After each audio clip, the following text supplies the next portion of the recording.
Mariano de Alba just joins us now in the studio. He's an international lawyer and foreign affairs analyst. So, Mariano, how big of an impact are these latest sanctions? And do you see it making a big difference here? Well, I think they will have limited impact in the sense that it will depend on specifically foreign companies that still have some sort of economic relationship with the Maduro regime. If they decide to give preference to their interest in the United States and therefore cut their relationship with the Maduro regime, it could have a significant impact. It's going to make more difficult for Maduro and company to try to find goods and gather money. However, that said, practice has shown that the impact of this type of sanctions is limited, and also these are not the first sanctions imposed by the United States.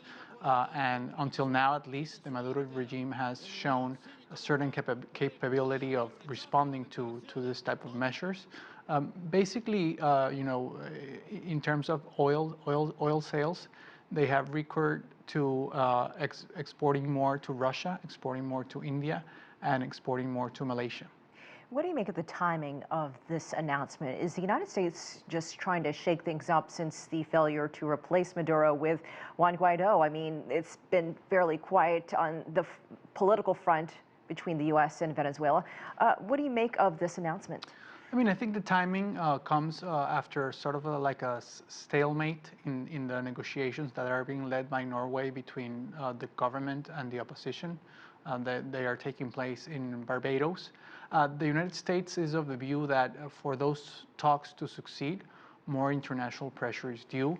That's not necessarily the view of Europe and the majority of Latin American states, who are sort of like waiting to see if the Norway-led efforts can produce some result. I think in the end, it is likely that if those conversations fail, and it is very likely that they will do so, then Europe and more countries in Latin America will be able to say, we tried resolving this by a negotiation, it wasn't possible, so now it's the time to increase the pressure. Some are comparing this round of sanctions, calling it an embargo, likening it to the embargo that the U.S. has with Cuba. Is that taking it too far, or what do you make of that assessment? I think that's taking it too far. These measures are very limited. In the cusp of the measures taken by the U.S. against Cuba, we saw a prohibition of all exports to Cuba. We saw a prohibition to all U.S. citizens and companies to have any sort of commercial activity in Cuba. I think in the case it is different. These are measures targeted especially against the Maduro regime, against the government of Venezuela. They could have an impact on the people. However, the U.S. government has also issued several licenses to try to limit the impact on the people. So how do you see this playing out? And what do you make of that meeting in Lima?